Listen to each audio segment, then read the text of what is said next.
नमस्कार दोस्तों, स्वागत है आपका अपने गुरु कृपा ऑनलाइन क्लासेज में। आज आपके लिए एक महत्वपूर्ण सवाल लेके आए हैं जो आपकी बोर्ड परीक्षाओं में, प्रतियोगिता परीक्षाओं में आपके लिए बहुत महत्वपूर्ण साबित होता है।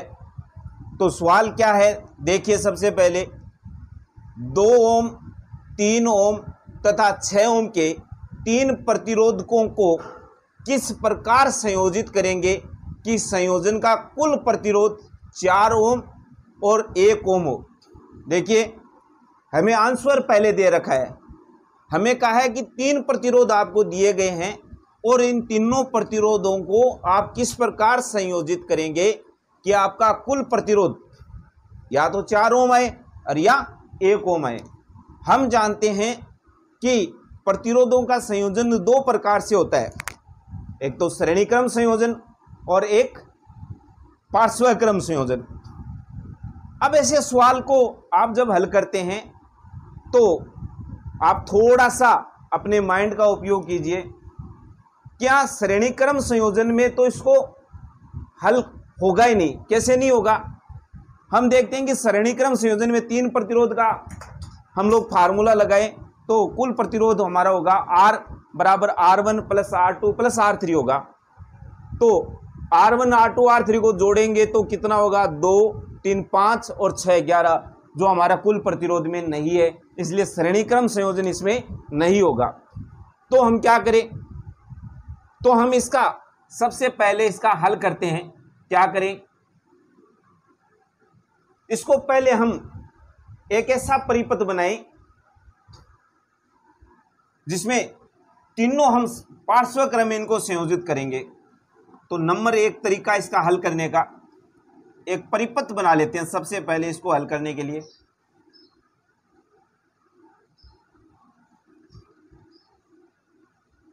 ये हमारे 3 प्रतिरोध है।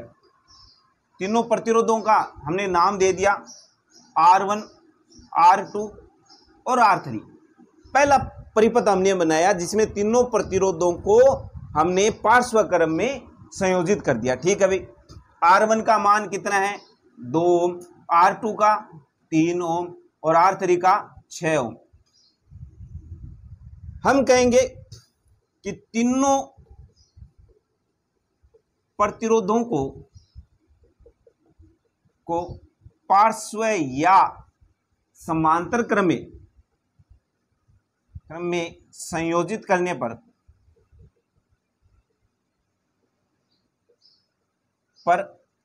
कुल प्रतिरोध, तो कुल प्रतिरोध के लिए हमारा फार्मूला होगा 1/R बराबर 1/R1 plus 1/R2 plus 1/R3। मान रख दीजिए। 1/R1 का मान है हमारा 2, R2 का मान 3 और R3 का मान है 6। इनका लघुत्तम लेते हैं, कितना आएगा, 6। ठीक है भाई। 2 6 में 2 का अब हम लोग भाग लगाएंगे, कितनी बार गया, 3 बार। 6 में 3 का भाग लगाएंगे, कितनी बार गया, 2 बार। और 6 में 6 का लगाया, कितनी बार गया, 1। इनको जोड़ लेते हैं, 3 2 5 और 1 6, 6/6। किसका मान आया, 1/R का। तो हमारे R का क्या मान होगा, 6/6। इसको उल्टा कर देंगे, कितना आया, 1 ओम। तो एक आंसर हमारा आ गया ये बी वाला। यदि हम तीनों प्रतिरोधों को पार्श्व क्रम में संयोजित करें तो हमारा कुल प्रतिरोध 1 ओम होगा। चलिए नेक्स्ट हम हल करते हैं। इन प्रतिरोधों को किस प्रकार संयोजित करें कि हमारा कुल प्रतिरोध 4 ओम आ जाए। नंबर 2 शर्त अप्लाई करते हैं। नंबर 2 शर्त में हम एक परिपथ बना लेते हैं ऐसा।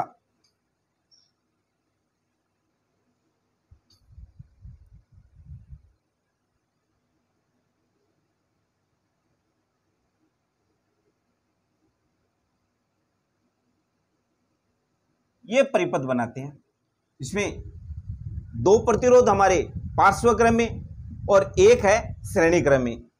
R1 ये हो गया हमारा R2 और ये हमारा R3। तो R1 का मान 2 ओम, ये 3 ओम और ये 6 ओम। ठीक है, अब इसको हल करते हैं।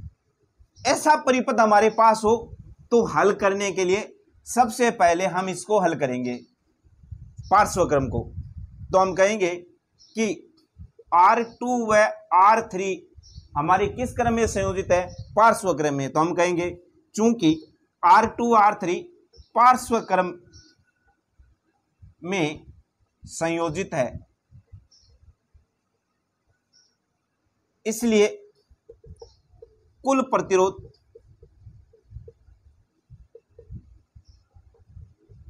एक बट्टा आर, R2 बट्टा R3, ये फार्मूला हमारा बन जाएगा।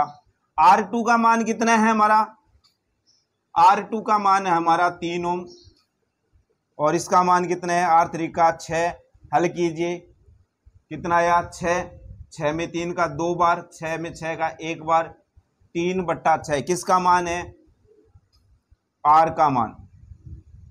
अब देखिए, हमें प्रतिरोध एक से ज़्यादा निकालने हैं, इसलिए इस R को हम RA से दर्शा दें तो हमारे लिए समझना ज़्यादा सरल हो जाएगा। तो RA का मान कितना हो जाएगा? 6 बट्टा 3 बराबर कितना? 2 ओम। ये किसको हल किया हमने? R2 और R3, और हमने इसको किस क्रम में संयोजित किया है? पार्श्वक्रम में। अब हमारा RA, देखिए आपके लिए बहुत सरल सी बात बता देता हूं। हमने इसको हल कर लिया, इतने को हल कर लिया हमने, यूं समझिए इसको हल कर लिया, और इसके स्थान पे हमने एक प्रतिरोध हल करके तैयार कर लिया RA, और इसका मान कितना आया? 2 ओम। तो अब हम जानते हैं कि हमारा R1 और RA किस क्रम में संयोजित हो गया? श्रेणी क्रम में। तो हम कहेंगे कि अब R1 व RA श्रेणी क्रम में संयोजित है, इसलिए कुल प्रतिरोध, और श्रेणी क्रम का कुल प्रतिरोध कैसे ज्ञात करते हैं? R बराबर R1 प्लस RA। R1 का मान कितना है? 2 ओम। RA का अभी हमने हल किया, कितना आया? 2 ओम। कुल हो गया 4 ओम। आ गया हमारा आंसर। तो इस प्रकार हम सरल तरीके से इस प्रकार के सवालों को हल कर सकते हैं, जो हमारे प्रतियोगिता परीक्षाओं में, हमारे बोर्ड एग्जाम में से सवाल आते हैं और जिन्हें हम आसानी से सवाल कर सकते हैं। नेक्स्ट सवाल आपके लिए। तो सवाल है, दिए गए परिपथ के अनुसार R1 10 ओम, R2 40 ओम, R3 30 ओम, R4 20 ओम, R5 60 ओम है, तथा प्रतिरोधकों के इस विन्यास को 12 वोल्ट से संयोजित किया जाता है। परिपथ का कुल प्रतिरोध और परिपथ में प्रवाहित विद्युत धारा का मान ज्ञात कीजिए। देखिए, हमें यह परिपथ दिया गया है, तो इसमें 5 प्रतिरोध लगे हैं, R1, R2, R3, R4 और R5। ठीक है भाई, इनका मान दे रखा है, हम लिख लेते हैं। हमें क्या क्या दिया गया है?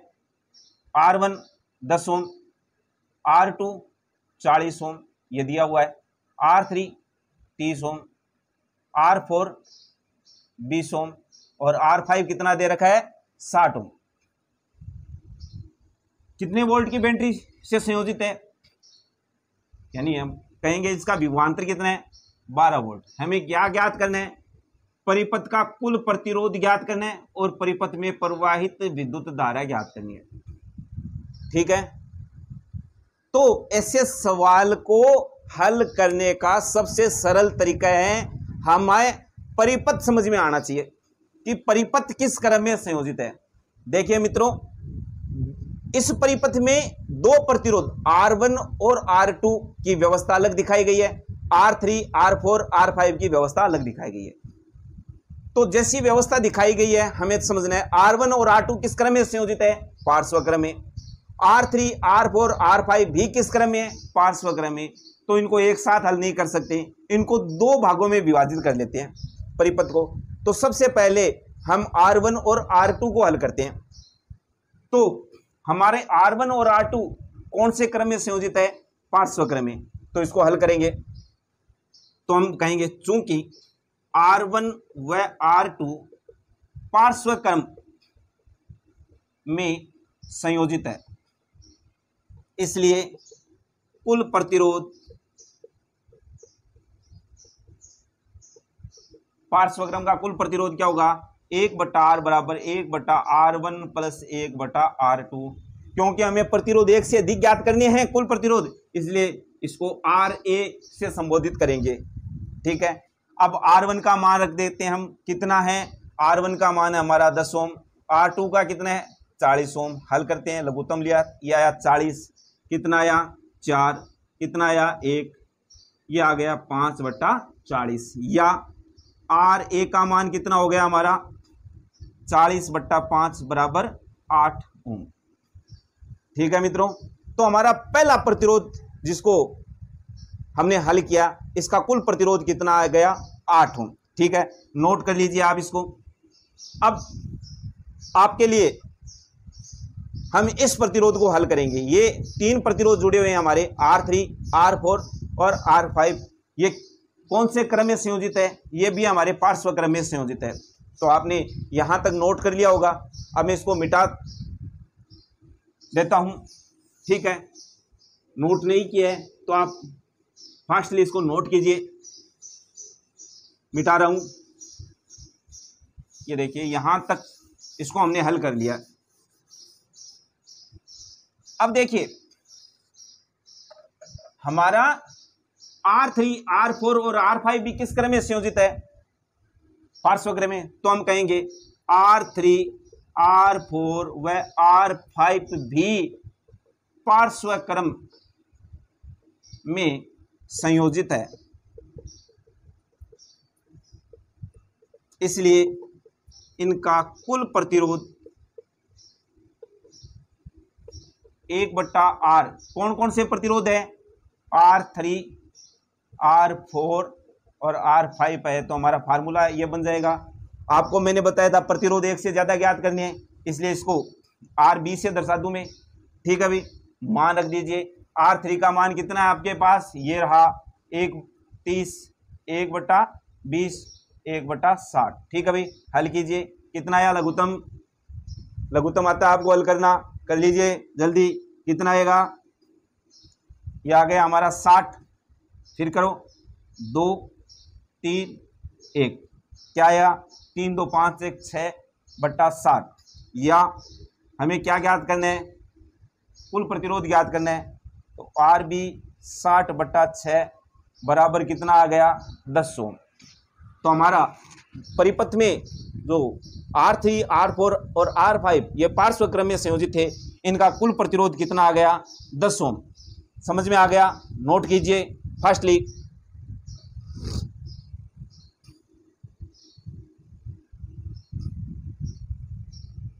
अब देखिए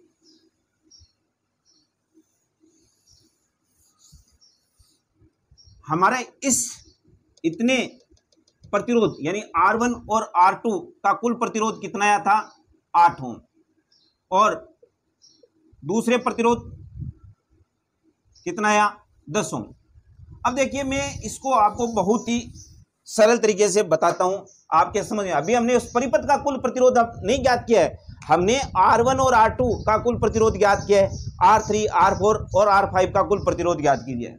अब देखिए हम ज्ञात किए हुए इन प्रतिरोधों को आपको समझाने के लिए बहुत सरल सा तरीका काम लेते हैं। आपने इसको हल किया, आपके पास एक नया प्रतिरोध आ गया जिसका नाम है RA, और इसका मान कितना ज्ञात किया आपने? 8 ओम। ये आपने हल किया, हल कर लिया क्या? ये हल करके आपके पास नया प्रतिरोध आ गया और इसका नाम था RB। ये कितना आ गया? 10 ओम। अब देखिए मित्रों, आपका परिपथ किस क्रम में संयोजित हो गया है? आपका परिपथ आप देखिए श्रेणी क्रम में आ गया है। किस क्रम में आ गया है? श्रेणी क्रम में। तो अब हम क्या कहेंगे? अब हम कहेंगे चूंकि R व A व RB श्रेणी क्रम में संयोजित है, इसलिए कुल प्रतिरोध क्या होगा, R R A R B. ठीक है, आर ए का मान कितना था 8, आर बी का मान 10, तो कुल कितना आ गया 18 ओम। ये हमारे पूरा परिपथ का कुल प्रतिरोध आ गया 18 ओम। तो हमें क्या ये पूछा गया था, परिपथ का कुल प्रतिरोध, हमने ज्ञात कर लिया कितना आ गया 18 ओम। अब हमें पूछा गया है परिपथ में प्रवाहित विद्युत धारा, ये ए पॉइंट हमने हल कर लिया। बी पॉइंट, परिपथ में प्रवाहित विद्युत धारा, हम जानते हैं ओम का नियम, तो ओम के नियम से विद्युत धारा कैसे ज्ञात करते हैं, I बराबर V बटा आर। I बराबर क्या होगा V बटा आर। V कितना हमारा 12, R कितनी आ गई 18। तो परिपथ में प्रवाहित विद्युत धारा हम ज्ञात करें कौन से नियम से, ओम के नियम से। और ओम के नियम से विद्युत धारा कैसे ज्ञात करते हैं, I बराबर V बटा आर। V का मान कितना है 12, R का मान कितना है 18। जो हमने परिपथ का कुल प्रतिरोध ज्ञात किया है वही लिखना है। ये परिपथ का कुल प्रतिरोध जो हमने पूरे परिपथ का ज्ञात किया है, ये रहा हमारा, ये रहा 12 18, हल कीजिए 3 से 4 6, 2 से 2 कितने आ गए 3, और 2 में 3 का भाग लगा दीजिए, कितना आ गया 0.67 एम्पियर। कितना आ गया 0.67 एम्पियर। तो हमारे परिपथ में कुल प्रवाहित विद्युत धारा का मान क्या होगा 0.67 एम्पियर। ठीक है, तो आज की आप क्लास आप लोगों को कैसी लगी, अपने सुझाव कमेंट बॉक्स में डालिए। अधिक से अधिक वीडियो को अपने दोस्तों को शेयर कीजिए और इन शानदार क्लासों का लाभ लीजिए। वीडियो को लाइक कीजिए, सब्सक्राइब कीजिए। धन्यवाद।